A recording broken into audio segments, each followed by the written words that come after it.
We are discussing, dear students, the spectroscopy, which is the interaction of uh, electromagnetic radiations and matter. इसका purpose analytical chemistry में है कि हम जो molecules हैं उनका स्ट्रक्चर फाइंड कर सकते हैं, और ये लेटेस्ट टूल्स हैं जो कि हमें कंपाउंड का स्ट्रक्चर फाउंड करने में हेल्प करते हैं।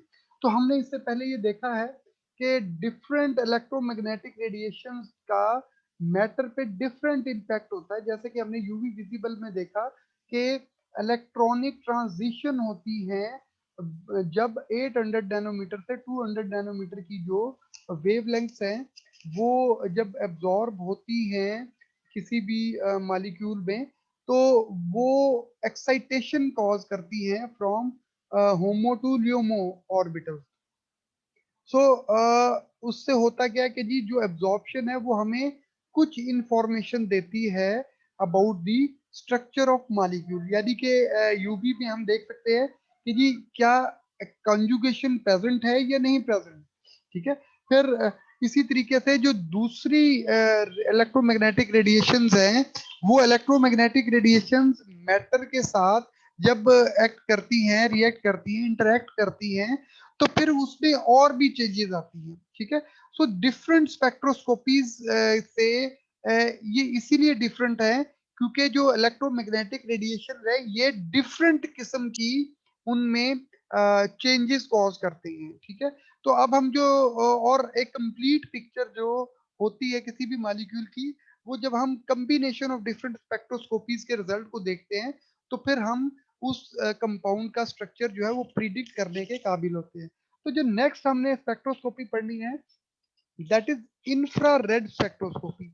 इसको इंफ्रारेड स्पेक्ट्रोस्कोपी इसलिए कहते हैं क्योंकि इसमें जो रेंज ऑफ जो इलेक्ट्रोमैग्नेटिक रेडिएशन है वो इंफ्रारेड होगी। ठीक है। और उसकी वजह से उसमें क्या चेंजेस आएंगी, फर्स्ट हम डिस्कस करते हैं कि मॉलिक्यूल्स में वो क्या चेंजेस हैं जिनकी जो कि इंफ्रारेड रेडिएशन के इंटरेक्शन की वजह से आती है। So these are the actually vibrations. हर टेम्परेचर पे जो नॉर्मल हैं ऑर्गेनिक मॉलिक्यूल्स वो वाइब्रेट कर रहे होते हैं। इनके जो बॉन्ड्स हैं वो कंटिन्यूस वाइब्रेट कर रहे हैं, वो मूव कर रहे हैं। इवन इन सॉलिड जो है वो भी वाइब्रेशन एटलीस्ट कर रहे होते हैं। जो लिक्विड्स और जो गैस के मॉलिक्यूल हैं वो जो है फ्री मूव कर रहे होते हैं, but in solid state even there is vibration movements जो है वो होती है। मिसाल के तौर पे अगर आप देखें कि हाइड्रोजन बॉन्ड को भी आप देखें सिंपल के एच और एच का जो हाइड्रोजन बॉन्ड है वो भी वाइब्रेट कर रहा है, यानी कि उनके दरमियान जो एम्पलीट्यूड है वो बढ़ रहा होता है और कम हो रहा होता है। सो ये डिफरेंट काइंड की जो वाइब्रेशन है वो पॉसिबल है, और हर डिफरेंट काइंड की जो वाइब्रेशन है, डिफरेंट बॉन्ड की जो वाइब्रेशन है, उनकी एक कैरेक्टरिस्टिक्स फ्रीक्वेंसी है which depends upon the strength of bond and mass of the bonded atom. So there are two characteristics main जो कि डिपेंड करती हैं, या दो ऐसे फैक्टर्स हैं जिन पे ये वाइब्रेशंस डिपेंड करती हैं। एक फैक्टर है जी कि उनकी बॉन्ड की स्ट्रेंथ कितनी है। अब आपको पता है, देखें जितनी ज्यादा बॉन्ड स्ट्रेंथ होगी उतनी वो वाइब्रेशन कम कर सकेंगे। ठीक है, क्योंकि बॉन्ड क्लोजली अटैच होंगे तो उनकी वाइब्रेशन रिलेटिवली कम होंगी।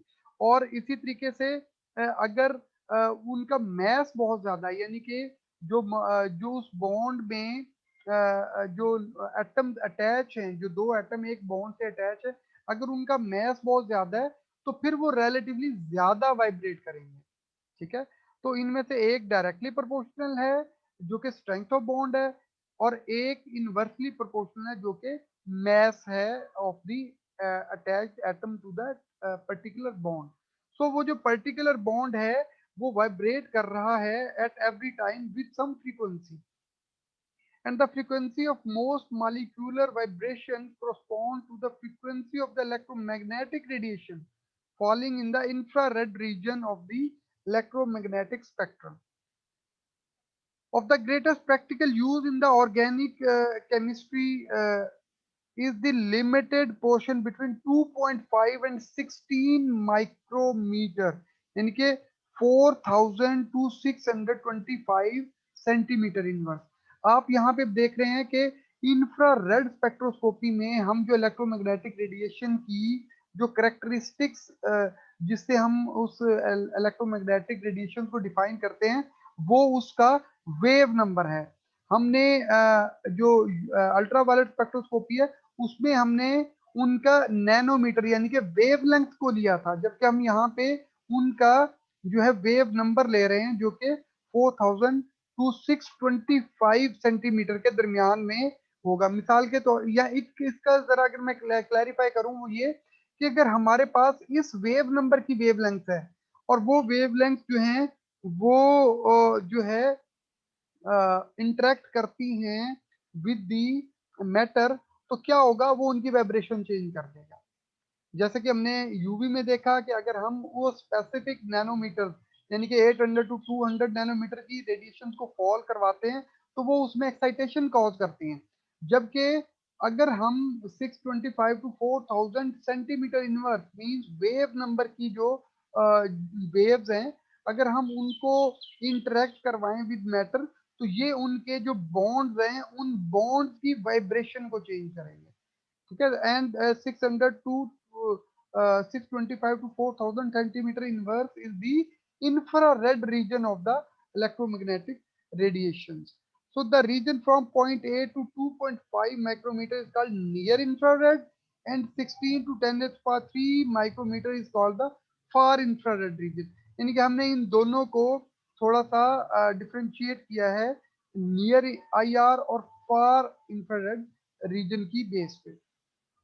When infrared radiations are passed through an organic compound, some of the frequencies are absorbed and appear as absorption band। यानी कि अगर हम absorption band को देख रहे हैं तो जब हम फ्रीक्वेंसीज को फॉल करते हैं किसी भी कंपाउंड पे तो वो एब्जॉर्ब होती हैं और हमें वो एब्जॉर्प्शन बैंड होता है। There are two kinds of band. अगर हम इमिशन बैंड लेंगे वो क्या होंगे कि जो फ्रीक्वेंसी एब्जॉर्ब हो जाती हैं और यानी कि एक्साइटेड स्टेट पे मॉलिक्यूल चले जाते हैं, जब ये बैक टू नॉर्मल पोजीशन आते हैं यानी कि डी एक्साइटेड होते हैं तो फिर जिन रेडिएशन को उन्होंने एब्जॉर्ब किया होता है उनको वो एमिट करते हैं। तो अगर हम एमिटेड जो जो रेडिएशन है उनको मेजर करें तो that is the emission spectra या एमिशन स्पेक्ट्रम और एमिशन बैंड। जबकि अगर हम जो वो एब्जॉर्ब कर रहे हैं उनको स्टडी कर रहे हैं तो फिर वो कहलाएगा एब्जॉर्प्शन बैंड। बेसिकली ये सेम है, लेकिन जो हमारा जो इंस्ट्रूमेंट होता है ये उस पर डिपेंड करता है कि वो एब्जॉर्प्शन बैंड्स को मेजर कर रहा है या वो एमिशन बैंड्स को मेजर कर रहा है। और only those frequencies are absorb which match with the vibrational frequency of bond. जी ये बड़ी इंपॉर्टेंट पॉइंट है।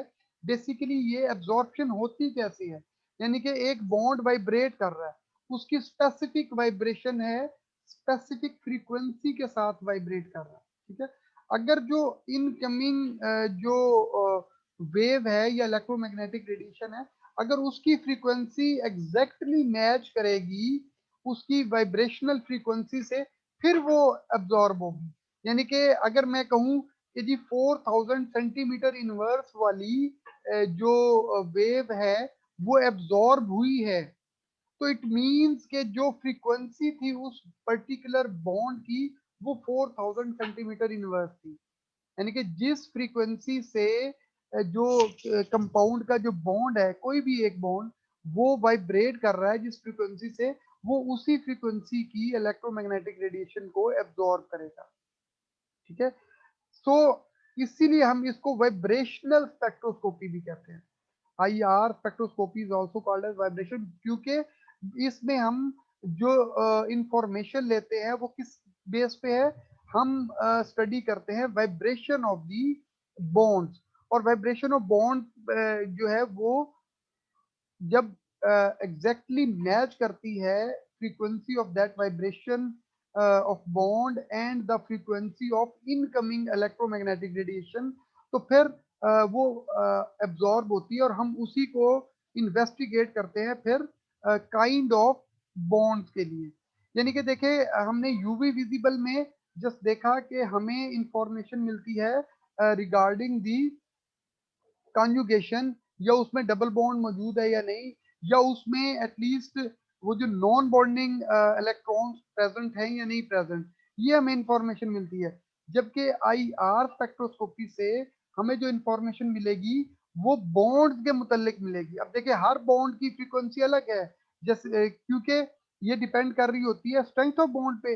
तो सी डबल बॉन्ड ओ जो है उसकी अलग स्ट्रेंथ है, सी डबल बॉन्ड सी की अलग स्ट्रेंथ है, सी सिंगल बॉन्ड सी की अलग स्ट्रेंथ है, सी सिंगल बॉन्ड एच की अलग स्ट्रेंथ है, सी बॉन्ड विद नाइट्रोजन की अलग स्ट्रेंथ है।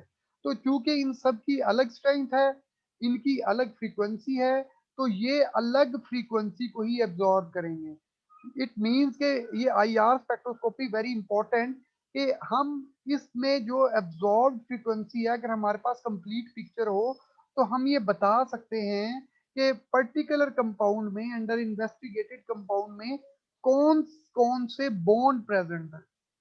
ठीक है जी, तो ये very important spectroscopy in this regard. So the absorption of infrared radiation is associated with the excitation of molecules from ground state to higher state, such that and delta E is equal to h nu।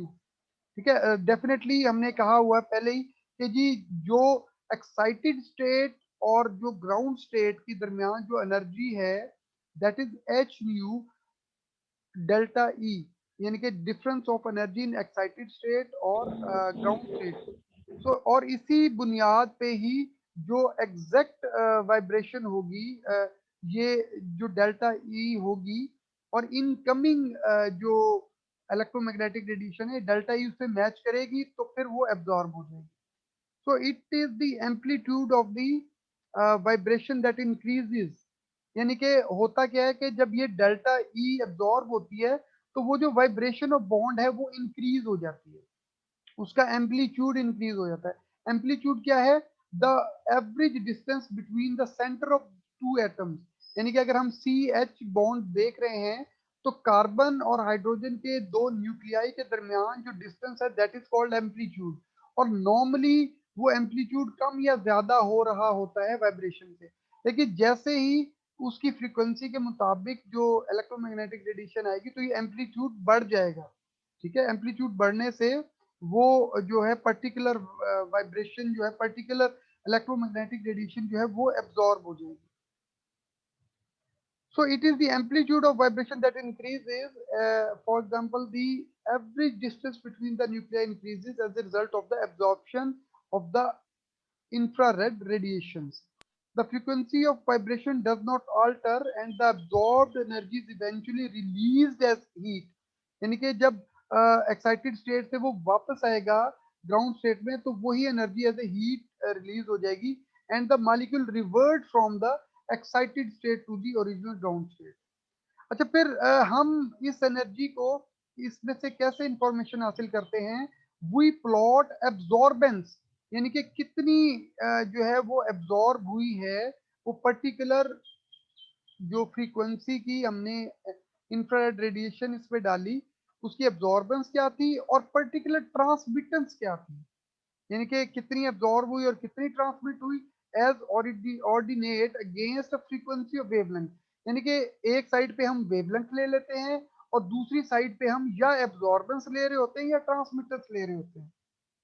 तो इन दोनों को हम जब absorb wavelength से या frequency से जब हम प्लॉट करते हैं तो हमारे पास एक स्पेक्ट्रम आता है, या तो इस स्पेक्ट्रम को हम क्या कहते हैं? I R spectrum. The position of absorption band in the spectrum are expressed either by wavelength in units, micrometer or most commonly by wave number। जी most commonly जो यूवी विजिबल है, सॉरी जो I are spectroscopy है, वो हम wave number से जाहिर करते हैं। वैसे तो हम ई एनर्जी से, वेव नंबर से, वेव लेंथ से, किसी भी चीज से हम इसको डिपिक्ट कर सकते हैं क्योंकि ये तमाम पैरामीटर जो हैं ये इंटर कन्वर्टिबल हैं, बट हम एक नॉर्मल स्पेक्ट्रम में इसको वेव नंबर से हम वो करते हैं, whose unit is reciprocal of centimetre inverse. तो जो आपको नॉर्मली स्पेक्ट्रास होंगे वो आपको इसी फॉर्म में नजर आएंगे। फॉर एग्जाम्पल हम यहाँ पे कोई एक स्पेक्ट्रम देखते हैं, like look at this spectrum. अब इस स्पेक्ट्रम में जो एब्जॉर्बेंस है ये हमने वाई एक्सिस पे लिया हुआ है, और जो इसकी वेव नंबर है वो हमने एक्स एक्सिस पे लिया हुआ है। अब ये देखें कि हमें पता लग रहा है कि तकरीबन ये 2900 पे भी एब्जॉर्ब हो रही है, ये तकरीबन 2950 पे एब्जॉर्ब हो रही है, और यहाँ पे 3300 पे भी एब्जॉर्बेंस हो रही है। सो एब्जॉर्बेंस, ट्रांसमिटेंस, आप ये देखें कि यहाँ पे ऑब्जॉर्बेंस अगर ऊपर से नीचे बढ़ रही है 0.1, 0.2, 0.3, तो ये देखिए ट्रांसमिटेंस नीचे से ऊपर की तरफ बढ़ रही है। ठीक है, तो चूंकि ये एब्जॉर्बेंस और ट्रांसमिटर्स आपस में जो है इनवर्सली रिलेशन रखते हैं। सो हमने यहाँ पे देखा एक स्पेक्ट्रम में कि हम एक स्पेक्ट्रम से नेचर ऑफ बॉन्ड जो है वो फाइंड कर सकते हैं। सो जो आई आर स्पेक्ट्रम है ये वेरी यूजफुल होंगे कि हम जो है नेचर ऑफ बॉन्ड को जो है वो देख सके कि कौन सा बॉन्ड मौजूद है। So this was all about the introduction of IR spectroscopy. Now we will move forward to the next session regarding the how a bond are vibrated, यानी कि already या ground state पे किस किस्म की vibrations present हो सकती हैं molecules में, और फिर उन vibrations पे IR जो electromagnetic radiations है उनका क्या impact होता है।